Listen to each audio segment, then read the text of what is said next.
Hey Jen, how are you? Good. What are you talking about today? I'm Jen, and I am a mindset and manifestation coach. I have been studying manifestation and mindset for the last 15 to 20 years.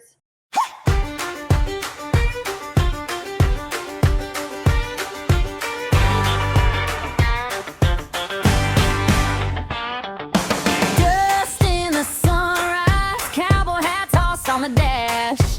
Coffee in a paper cup, clock says we're leaving fast. And it's been a passion of mine very extensively for about 10 years, and it's made a huge difference in my life. It truly has been life-changing for me. What changes have you had in your life since starting this journey? I think it's been 17 years now. I don't know the exact amount of time, maybe less. My sister passed away in a riding accident. And that was the start of me feeling like I needed to find happiness and peace in my life again. So that's a bit of where the mindset came in around the same time as when the book The Secret came out. And I was at the library looking for, this is back when the only way you could listen to like audiobooks was through discs, and you'd put them in your DVD or your CD player? CD player in your car. So I was at the library and I found the CD The Secret, and I played it in my car and I would listen to it to and from work. And that's how I was introduced to manifestation. There's been insane things that I've manifested in my life. So after what had happened with my sister, my husband was working for my dad to help. Had the farm right across the street from my parents came up for sale. This is the house that we're in right now. And I loved the place. I'd always thought it was beautiful. My husband and I sat down, his name's Mark, and we were looking at the ad for the farm, and we were like, okay, how could we buy this place? Like, it's way out of our league for purchasing a farm. But then we started kind of dreaming and getting into the emotions of the excitement of owning a place like this and what that would entail. So there's another home on the property. So we had talked about like, okay, so how much could we make if we rented the secondary house out, and how much could we make if we boarded horses, and I actually sat down and penciled out all the numbers and how much I would have to charge for board and how much I would have to charge rent, and then any other things that we could do around the farm to generate income. And I had added in like having cows and selling quarter cows and things like that. So there was a lot of emotion around it, and I got really excited, and then the place sold. And then it was not too long after that, my dad came to me and he was like, we're going to have to extend our pig farm because our supplier has excess pigs and he wants to send all the pigs to one person. So for us to continue to use the same supplier, we're going to need to expand, and township won't let us build another barn on our property. So he's like, so we're gonna buy another property, and hopefully there's a house, and if you and Mark decide you want to stay for good, then you guys can live in the house. And so I'm like, oh my gosh, my dream place just sold. Like too late. Yeah, we're too late. So we looked at the place that we didn't actually do a walkthrough, but we contacted the people that lived right behind my parents' farm, and we looked at a couple other farms in the area, and none of them felt exciting to me. Like they all felt like letdowns because this place had sold. And then right after we had looked at the last farm, my dad got a call from the real estate agent that had sold this farm, and he was like, the financing fell through for the guy that bought it. It's back up for sale. So we're like, and it was way above like what my dad had, not way above, but it was higher. It was higher than what we had intentionally planned on spending. Yeah, way like 500,000 higher than what I have goosebumps. The other farms were. So then, I know it's a crazy story, eh? So then came and looked at it, and my mom was like, this is too much work. This place is too nice. And it's too, like, do you realize how much time and effort you're going to have to put into these gardens and how, and I'm like, I don't care. I love it. I want it. And which is so entitled of me. But It's like only child syndrome for that one moment. for that one moment. And I wasn't actually like, I wasn't pushy or Yeah. being obnoxious about You're it. hopeful. I was hopeful. And, you know, when my dad and I were doing, you know, our walk in the back area to figure out where we could build the pig barn and things like that, I was very firm of like, I really like this place, and Yeah. you know, we're gonna live wherever is affordable and Yeah. whatever works. But I do really like this place, and it's so close to my parents' house. Mhm. So it worked out very well for, you know, if we have a tractor that needs to come from one farm to the other, Super or easy. employees driving from one farm to the other, storing bins for our trucking company, things like that. So It's a nice layout too. Like, it's not like everything's a mess, and yeah, like it's this like place was straight shot. an estate when we purchased it. Not so much now because it's a working farm, but my mom was like, do you realize what it's going to take to keep up with these gardens alone? That's a full-time job.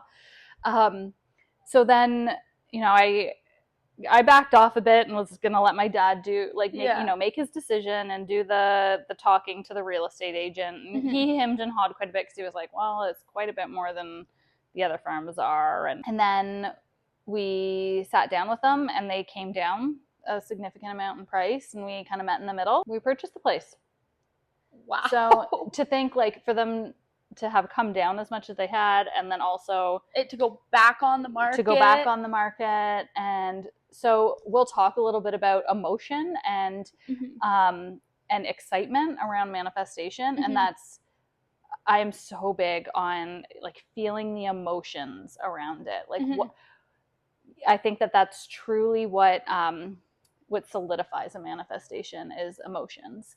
And then that's probably my biggest example of Like having what manifested. Well, manifestation? there's been lots of other things, but that was my biggest the first one, the big like the first one. confirming, solidifying, like, okay, there's something here. Yes.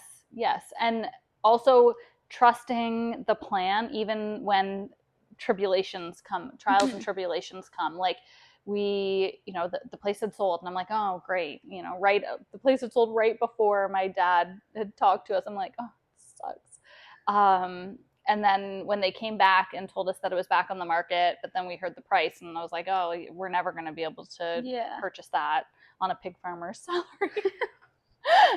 And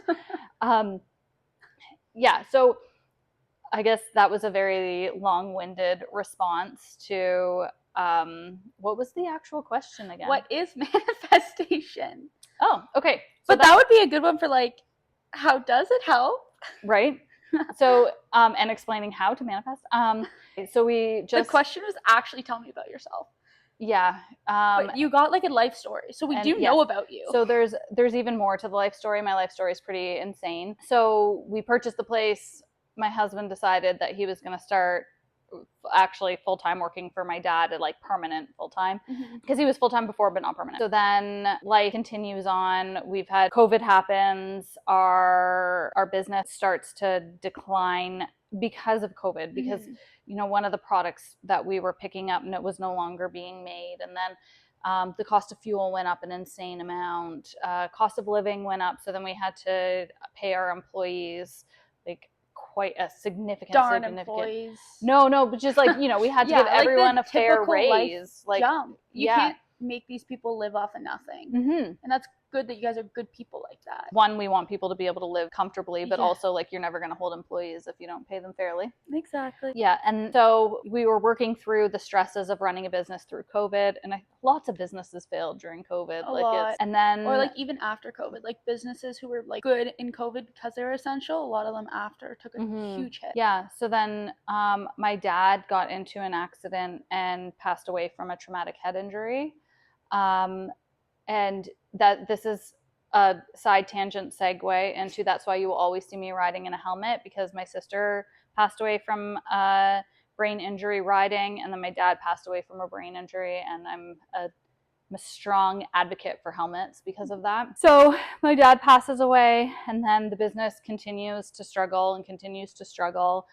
And, you know, in the grand scheme of things, we ended up losing $800,000 in a year. Oh and my gosh. you know, banks are starting to ask questions because we're the two young ones that took over the business, and it had just lost, like, the owner of the business, the official owner had just passed away, and then the young ones come in, and then it kind of, a lot of these things had been happening prior, but it looks from appearance like, oh, it's failing as soon because these two came in. Yes. So I had to do a lot of work around like my money beliefs. I had a very scarcity mindset. So I spent quite a bit of time working on that scarcity mindset, and that's through like subconscious resets and things like that, which we'll get into. But I know I'm talking out all woo woo and out there, but and we worked hard. Yeah, we persevered. We worked hard. We had to manage my mom, because my mom also has pretty late stage dementia. She's young, but after my sister had passed away, she was never really the same. Yeah, I can relate to that. Yeah. So anyway, so this whole story about me is, I've had to go through so many things, and I've had to push through life and find what makes me happy and where I find peace, which is in horses. But I also had to work through a lot of anger with horses, because I felt like horses is what took my sister away from me. So I think if anyone is trying to help people through hard times, or trying to help people overcome fear and overcome frustration and reset their mindset, I'm a great person for it. It's kind of you, because you've gone, like, not in like a morbid way, but you've gone through so many things, and every time you come out of it even better, even stronger, even kinder, even more gentle, but firm at the same time. So it's the only way you can come out of it, right? Like, come out, you build resilience every single time negative things happen.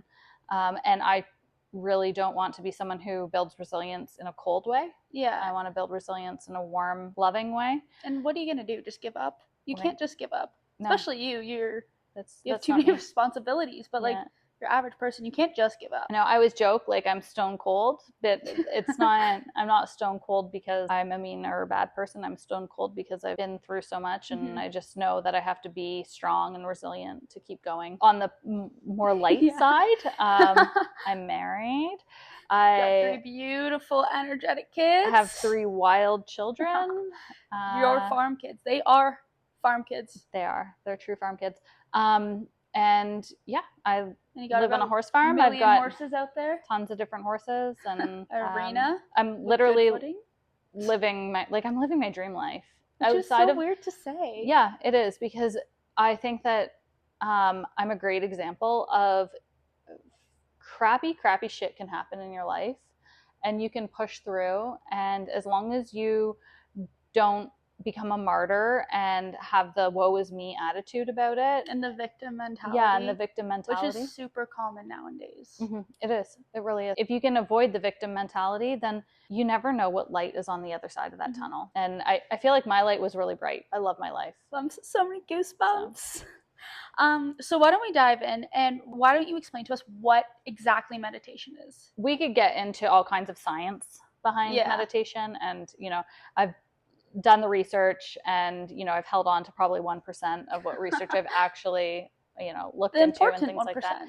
Well, I don't know about that. What maybe feels important to me, but what's important to me is not always important to other people. But meditation is a way to reground your mind and your body. It has calming effects. It can help with manifestation. It can help your body heal from the inside out. A lot of people have trouble with meditation, and I did as well. Like, especially people who have ADHD. Sitting down in silence for 1 minute seems unbearable. Sitting down is hard. Yes, sitting down is hard. But I have found beauty in meditation, in the sense that it's really slowed my brain down. It's allowed me to heal emotionally. It has helped with fear. It's helped with anxiety. I think that the videos that you see, if you like, that's not that's not the type of meditation that I personally do. I have to do guided meditations because if I don't do a guided meditation, I get lost in my thoughts being like ping pong balls in my brain. But what a guided meditation is it's someone sitting there and talking you through your meditation. So, you know, you'd be, okay, take a deep breath in and exhale, and then take another deep breath in. And, you know, it's like, it would be like, breathe in, calm, breathe out, anxiety, breathe in, trust, breathe out, fear. And once you go through your breathing exercises and getting your brain into a calm state, then you go through more of the healing properties of it. Or visualization. Some meditations have visualizations built into them. Some meditations just are affirmation based, so they just say, you know, you're strong, you're resilient. And so I need guided meditations. I've gotten a little bit better about doing non-guided meditations and just sitting in silence, but I definitely think the people who are starting out with meditation, it's the guided that helps. I highly suggest guided meditations. Okay, so you talked about people doing visualizations within their meditation and manifestation. What does that all mean? Okay, so a visualization would be trying to like closing your eyes and being able to visualize something that you're doing. So for barrel racing, you started doing the visualizations. And I was desperate. I was like, oh, there's got to be something to this. Right. So the barrel racing visualization that I made has you close your eyes, and I walk you through from getting your horse tacked up to riding around in the warm-up pen to waiting in the holding area, and then you actually visualizing your run. I just skipped to the run part. You just skipped to the run part? Yeah. So, and I think that people that have anxiety going into a run, the buildup is really important, right? But if you're looking to just visualize your run because you need to fix something that's going on with your second barrel, or actually more first barrel and second. Third's good. Third's great. The run home is fantastic. Do you know what? We can commiserate on our first barrels. But so the visualization is for you to be able to close your eyes and pretend like the run is happening in real life. And lots of athletes use visualization, whether it be for shooting baskets or it be for the piano players visualize. There's 2 studies that I really like that are done, and one is basketball players shooting baskets, and I don't have the exact, like, I'd have to pull up the study to get you exactly what it was, but they had 3 groups. They had players that visualized shooting baskets. No, 4 groups. Players that visualized shooting baskets, players that actually shot baskets, players that did both visualizing and shooting, and then players that did nothing. And the ones that visualized had the same improvement as the ones that actually shot the baskets. Wow. Yeah. And so the ones who did both were probably like... And the ones who did both were better than the other 2 groups. And then the ones that didn't do anything, obviously there was no improvement. Not great. Yeah. So visualization is actually a proven, like a scientifically proven thing that helps with athletes. Is it like almost this is kind of going offside, but is it almost like muscle memory, but for your brain? Yes. Because I felt like when I was doing it, it was like, it was one run. I just visualized one run in my head, and when I broke it down and paused it and everything, I just felt like when I actually physically went to do it, it was like my body already knew. Yeah. Yeah, it's like exactly muscle memory for your brain. That's so cool. And they did a study on these piano players. I think it was Harvard that did the study on the piano players. But there were a group of piano players that practiced, ones that practiced in their head, and the ones that didn't practice at all. And the ones that practiced on the piano and in their head had the same improvement, and then no improvement in the ones that didn't do it at all. Wow. But it's so crazy that, you know, we always think that we need to be doing all the physical moves with our body, but our brain is what controls our body. So, and I know when I first told you about the visualization and the meditation, you're like, oh my gosh, don't even start with me on that stuff. And okay, Jen, cool. I was like, that's really great. I'll try it. Not. Hey, it's still in my inbox. It starred in my inbox. Well, there you go. But it works. Yeah, it did. I think it took that, like, personally, I think it took that, like, last minute, like, pressure and anxiety for me to be like, okay, I need to do something. So, and you doing it once, you only did it once, right? I did it once on Jack and once on Max. And then I was like, I'm going to run a 15.0 in my visualization. And then I ran a 15.2. And then with Jack, I was going to run, or no, I ran a 15.4. So I was going to run a 15.2 in my visualization. And then in real life, I ran a 15.4. And then on Jack, I was going to run a 16.0 and I ran a 16.2. That's great. Yeah. Like, and I think that one thing we need to do, and I want to talk about this further later on, but the importance of your goals being big. Mm-hmm. And you, in that 15.0, that might have been a bit of a stretch, right? Like, Mm-hmm. you know, it's exciting, but you're like, okay, this is like way past my personal best. Was the 15.4 your personal best in I Lancaster? want to say it is, but I'm also like think it is. unsure. I think it's like between a 15.3 and a 15.4. Okay. But in my visualization, I was like, oh, 15.2. Like that'll be Right. like that's so fast. Yeah. And then I got a 15.4 and I was like, oh, okay. Yeah. And because, so we'll talk a little bit more about the importance Mm-hmm. of big goals, but I think it's really important that people don't feel discouraged Mm-hmm. when they don't hit that exact number, right? And it's tough as barrel racers because we're It's constantly so fighting the important. clock, right? So, And even if we do our fastest, like that might be for nothing. Yeah. Like when Right, it like- comes down to it. like this was my fastest run, but I clocked mid-pack 3D, Yeah. right? And Actually tied for 7th and 8th in the 3D, and it was a salty weekend. it So was I'll a salty take it. weekend. But he was 27th in the 2D average, which has That's never awesome. happened with him. That's awesome. See, visualization. Yeah. What are like your different types of visualization? Like, is that a thing? Is it just like playing it over in your head? Like, what's So once you get good at visualization, it's playing it over in your head. Mm-hmm. I like the guided visualization, and the reason I made the guided visualization was because it feels awkward. Like, I remember when I first started visualizing runs, I was like, I don't know how to do this. I don't know. I'm running into my first barrel. Like, oh, turning my first barrel.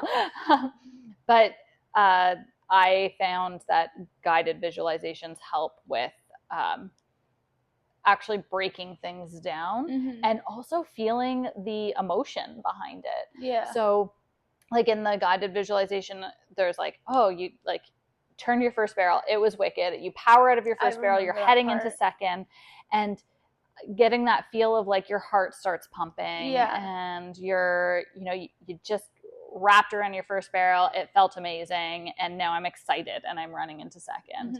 Mm-hmm. And some of that emotional regulation of, because some riders will have a wicked first barrel and they're like, oh my gosh, nailed my first barrel, running into second. Oh crap. That's not going to work. No.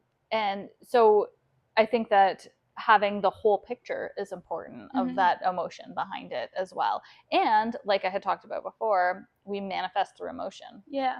So what emotions are specifically important, and why as a whole are the emotions important? they're all important.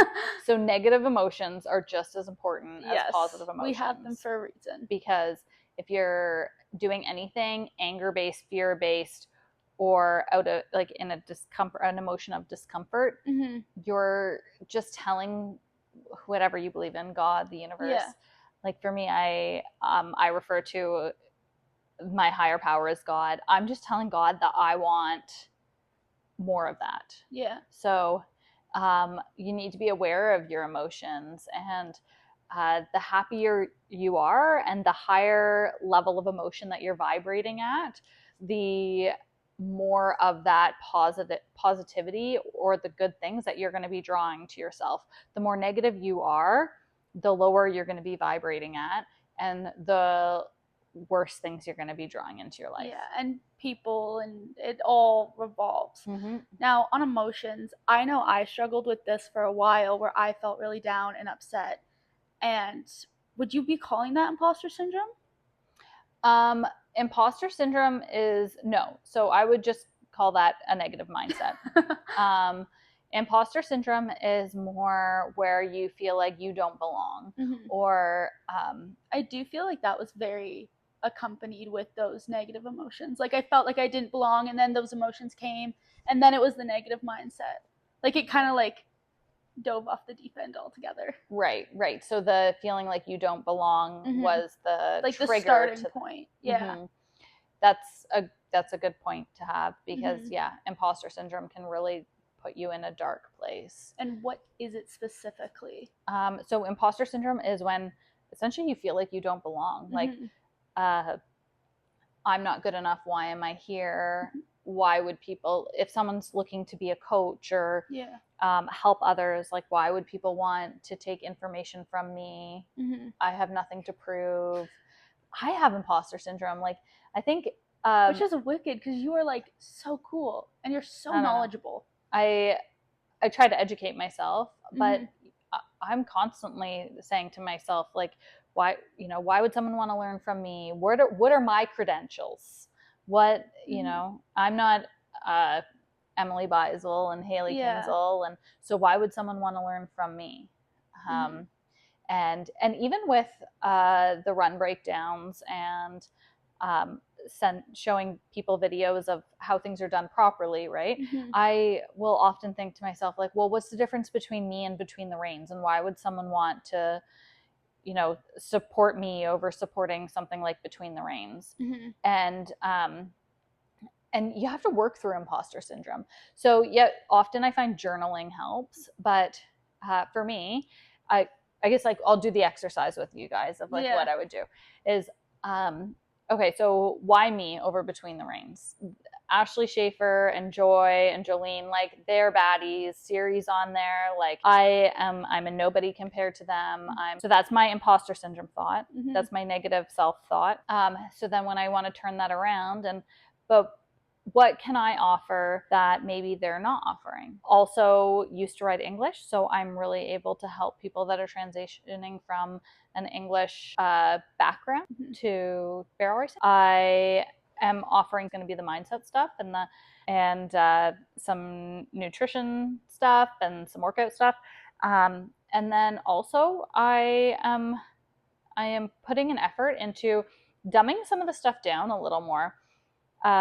Because sometimes I think that there's people that are just coming into barrel racing that need that need simplified help. That was me all the time. Like, you scroll back through our text, it's like, what's this? What does this mean? So I think that'll be awesome. Yeah, like breaking down tack in a way that's simplified. And so it's not that I know that Between the Reins has all of those things as well, but maybe I'm focusing a little more on that. Or so you have to work through your imposter syndrome of like, okay, so what differentiates me? And how can I come at this from a positive standpoint? And how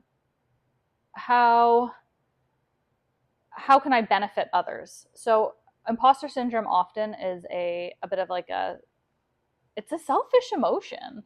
Kinda. Like, because you're like, well, why me? Why, like, it's me. And instead, if you can flip it to how can I help others? And what's my purpose in all of this? Instead of it being a negative, why me? And how do we address the imposter syndrome besides just like writing it down and going, okay, how can I help someone? How are we addressing it in the me way? Micro exposure. So you have to just keep showing up. You feel uncomfortable, then you just go. You gotta trust yourself that you can do it. You just have to have enough perseverance and push to just show up. Like, I remember going to the NBHA shows and feeling like I was a fish out of water. I don't belong here. I suck. My horse isn't fast enough. I can't keep up. All these negative thoughts. I look like an idiot. People are watching me thinking that I look stupid. Like, why am I not going to club shows? I don't, again, like, you know, that why am I not going to club shows? I don't belong here. And you just keep going, keep showing up. And there are tons of other people that feel the exact same way that are there. Yeah. And that's one of the beauties of the 6-week mindset program that I've really noticed is having the open discussion with everyone. So every single person in that program had imposter syndrome. Being able to talk about it and realize that other people that are a better rider than you, or a better horseman, or more expensive like horses, or more money made, like exactly, they still have that. They still have it too. Mm-hmm. And then finding a community not around the imposter syndrome, because you don't want to be giving the imposter syndrome. We're not feeding it, but finding a community around the fact that we all know we have it. So you can say, you know, if you say, I don't feel like I belong, and then someone can help boost you up. Yeah, I found that, like, I know you're not supposed to be faking things, but like faking it till I made it. And then with those, like, even self affirmations were huge, and being like, that is a huge part of manifesting. Fake it till you make it. Like, that is one of my key like ways to manifest. Is we've got you need to figure out what you, I guess I'm kind of going into like how I manifest, but you need to figure out what your goals are and what you would like, and the bigger picture for yourself. And then you need to embody who that is and feel it emotionally. Try and become that person, even though you're not that person in this moment. There is a universe that you are that person, and there is, and I know that's me being out there with my thoughts, but there is a you in there that is that person. And if you embody that confidence and claim it, like Fallon Taylor said, like, they're gonna make fun of you for something, so like pick what they make fun of you for. Yep. So the red felt cowboy hat in 40-degree weather. It sounds hot. A little bit. And then the next step is freaking following through on it. So you can embrace those emotions and, you know, get excited about something and feel teary-eyed about your 1D run that you just visualized, because extreme emotions are very, very key. Like, if you're not tearing up a little and so excited that you're almost crying, you're not passionate enough. Like, you need big emotions around these bigger things. dreams. Yes. And then you need the follow through. If you don't have the follow through, then you're never going to trust yourself to get it done, because we gain trust in ourselves through proving to ourselves that we're going to do it. Follow through. Also, you can't just think things into existence. You have to act on things. Yeah, like, it's not just going to show up on your doorstep. You got to take the steps to, like, get there and make it better. Exactly. That's the one thing that I don't like about this, like, new age manifestation. They're just like, I'm going to get a new car. I'm going to get a new car. Well, yeah, I'm just going to sit here and meditate on my new car, and it's just going to appear. There's no steps towards it. No. It's not just going to appear. Get your butt out of bed and go work. Yeah. When we're manifesting, are we manifesting for those bigger goals? Like, talk to us about that, because anyone can set a goal, but like, how do we judge between like what's realistic, what's too big? Is there ever too big? Right. So this is another thing that was a big conversation in the last 6-week program that I did, because someone had said, but if I don't achieve those big goals, then I'm going to be discouraged and disappointed in myself. And I think that was such a valid point, and something that I guess it never occurred to me, because I'm that person that I just keep showing up, keep going until I get there. So 2.5 years ago, I did a whole 1 month manifestation like program around winning this one slot race that I wanted to win.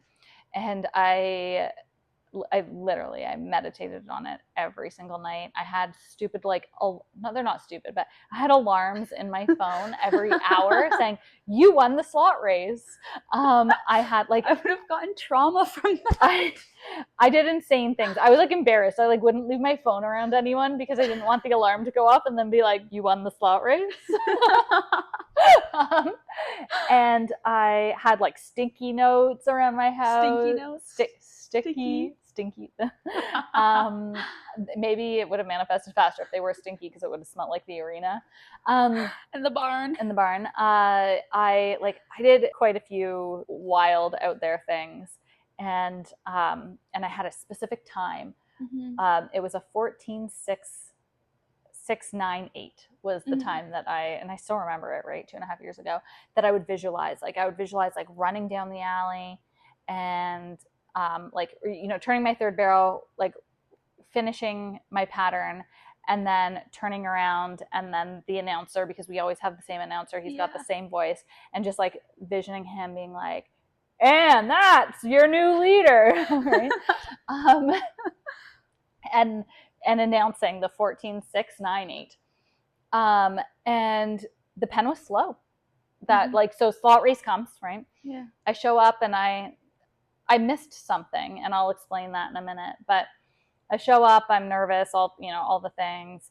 And I'm following you around with a camera. This is a different slot race. Oh, was it? Yeah, this was. Oh my goodness. So this was 2 years, like the slot race before that one. So then the last one was. So just wait, you have to be patient with the story. Now I'm getting anxious. So the pen's slow, and horses are knocking, and horses are slipping a bit, and then I started to doubt myself, and I'm like, oh well, if Tiani and Edwin are running X, Y, and Z, then how is June gonna run the 14.698? And I ran, and it was a flippin' 15.1. And I was like, I was discouraged. I was like, I spent all this, but it was such a slow pen, and it was just shifty enough that I finished second.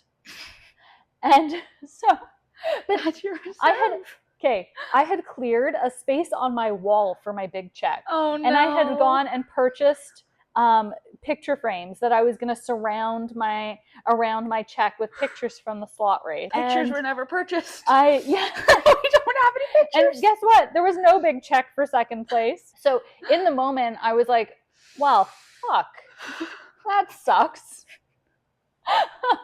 And do you have to bleep that out? Do you have to go, well, bleep? I would have I don't even think I would have cried. I think I just would have patted my horse, turned around, just left. I sent my horse to Oklahoma to be sold. I'm not sure if you remember that or not. Oh. There's been a lot that's gone on in the past couple of years. So then she doesn't sell because she's a turd. And she comes home. And the next year, I didn't do, I still envisioned the slot race win, and, but I freaking went out the next year and I won it.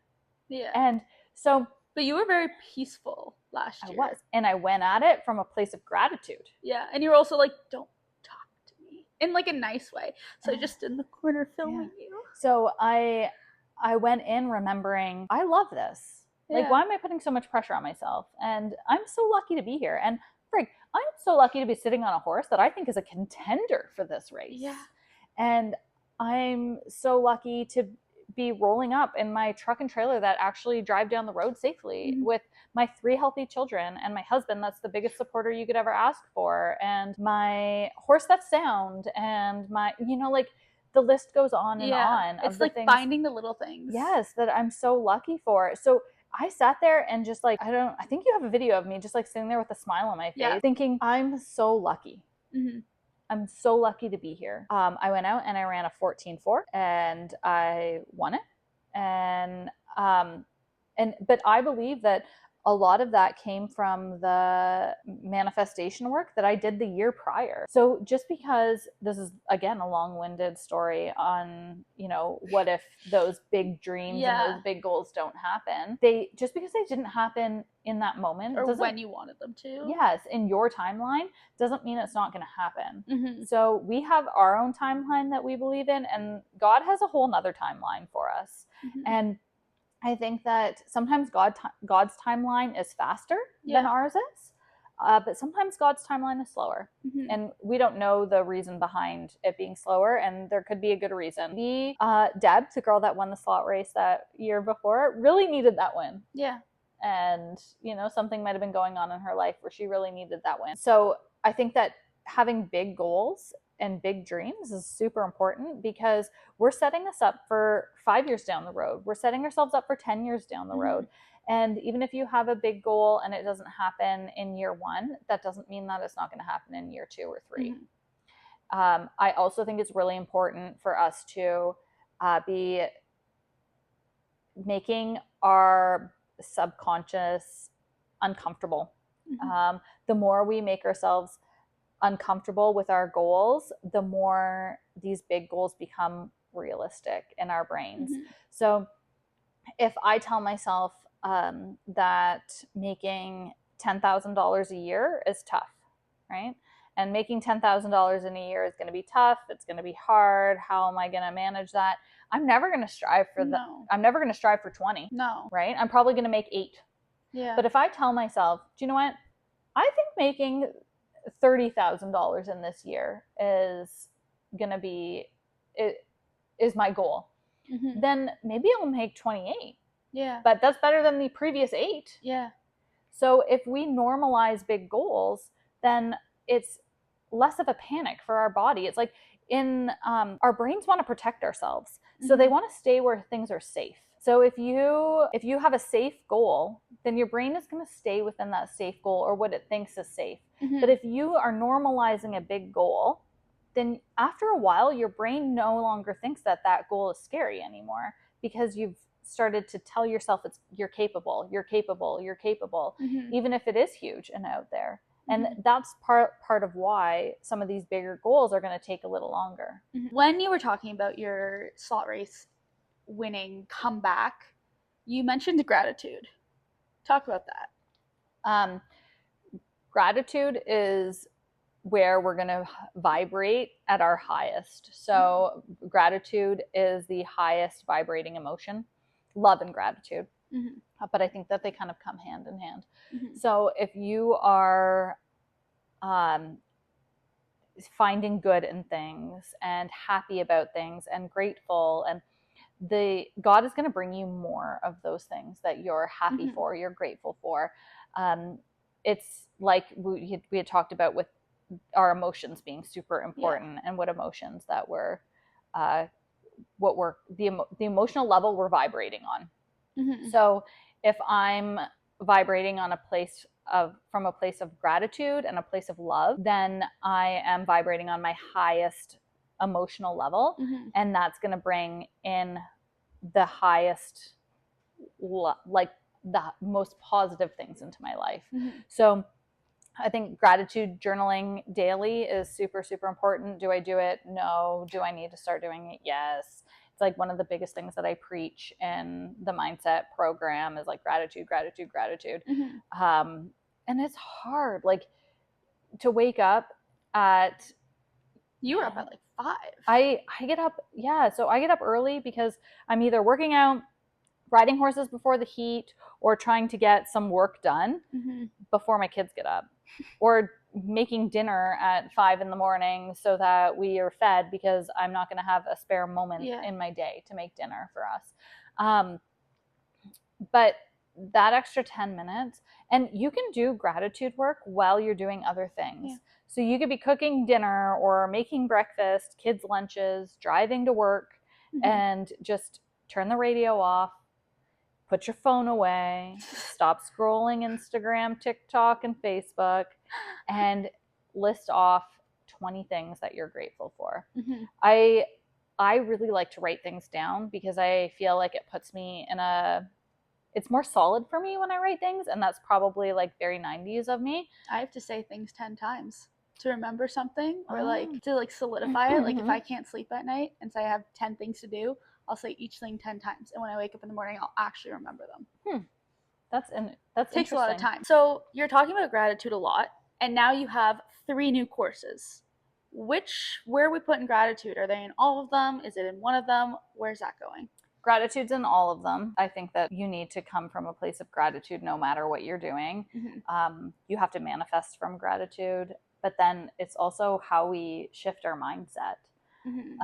So the mindset course is more about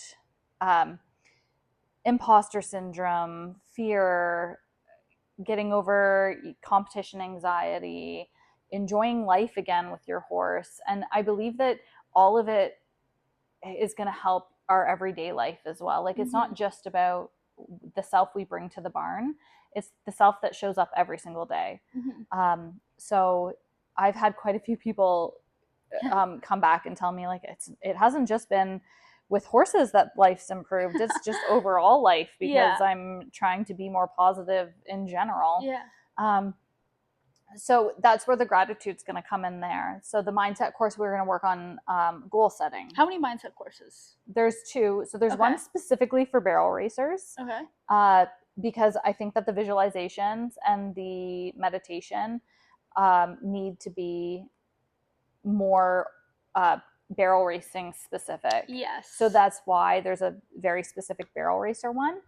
And then there's one that there's one that's for just riding and showing in general.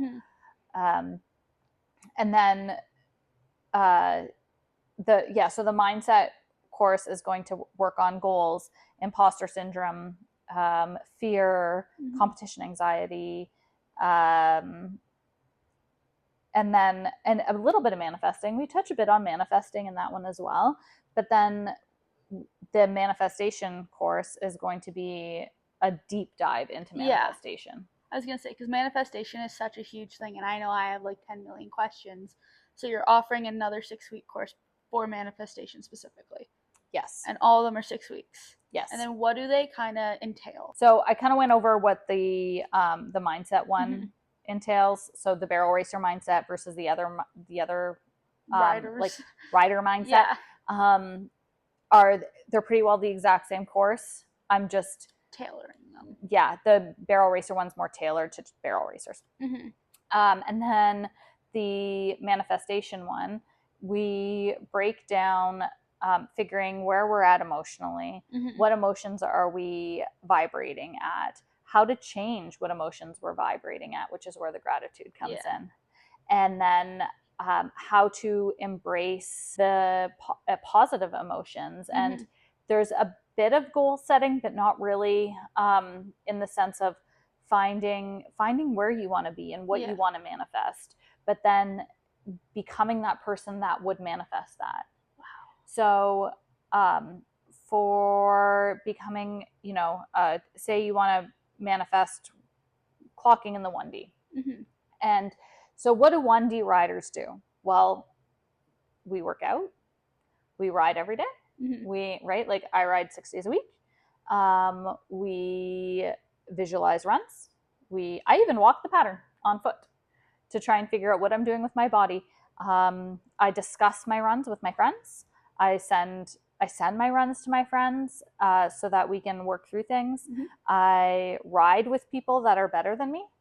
I even ride with people that I feel like, are at the same level as me knowledge-wise, and I have them give me suggestions, and I'm open to ideas. My horse care is impeccable. My horses are vetted, their teeth are done, a good nutrition plan. Yep, I've got great nutrition plan. They always have fresh water, the list goes on of horse care.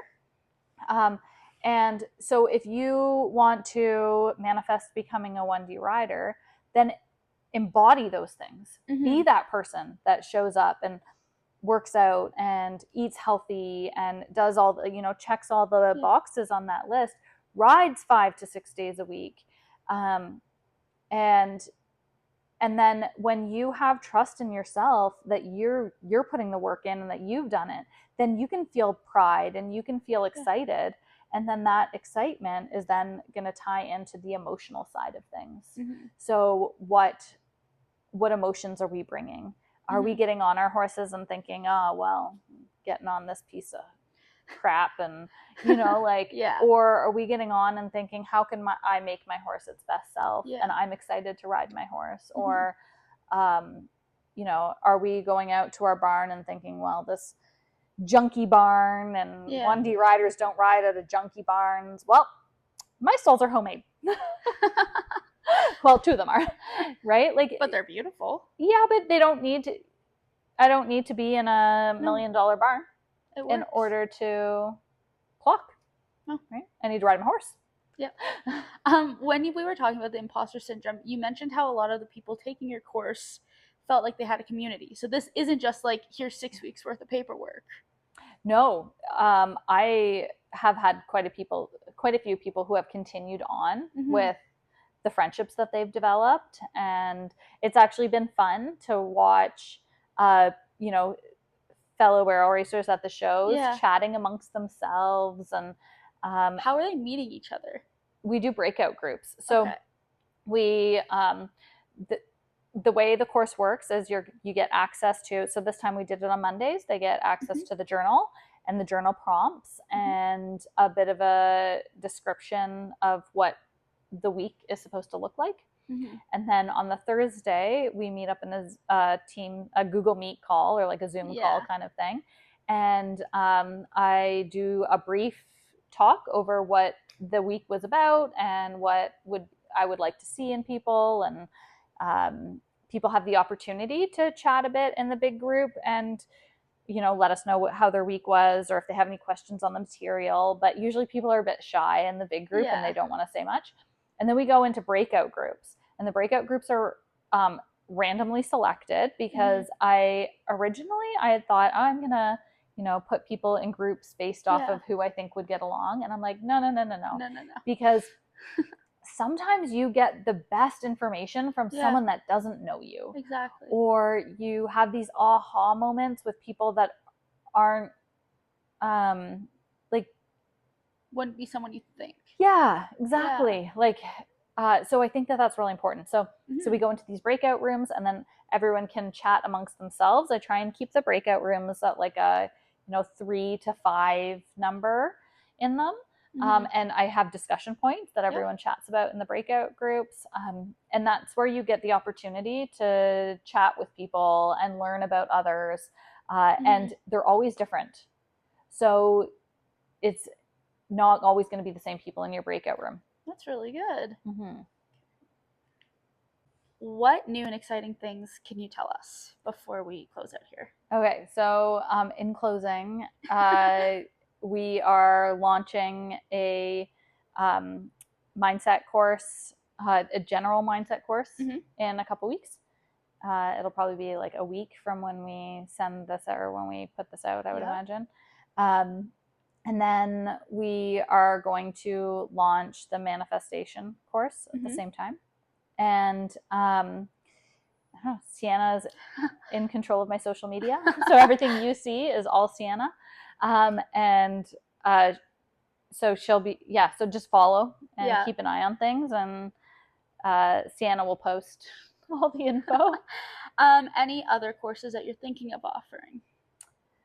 That will come down the line eventually. Right. I think that this journey's still young. Yeah. And it's something that I've been manifesting for a while. So I think it was pretty interesting when you came into the picture and how this has all worked out, because I've got... Hey, Jen, I do websites and social media and video recording now. Yeah. You look great. And I see big things, and I really want this to be like, I love helping people. I don't know. I feel like I go to a barrel race and I'm constantly having people being like, oh, I have a question for you on this, or can you help me with that? And I think it's special to be able to help people. And I love coming at it with a positive frame of mind. I really, really hope that when people are finished talking to me, they leave feeling encouraged and they leave feeling like it was a good interaction. I think that there's so much negativity in the world, and even more in the barrel racing community, or just horse stuff in general. Horse showing. It's it's not one big happy family most of the time, like the media puts out. Yeah. So if I can be a positive light and make people feel like they belong and make people want to continue showing up, then I think that that's special. And that's what I want to, like, that's the self that I want to put out there. And I remember showing up and no one talking to me and feeling like I had said earlier, like a fish out of water, like I don't belong. And I don't want people to feel that way in the industry. Like, how do we bring more people into the industry? Well, we make it more welcoming. Barrel racers, we make it more welcoming. And we make it more understandable. Yeah. Like, when I came in, I didn't know that I could run green as grass, youth, teen. So from day one, I was running open.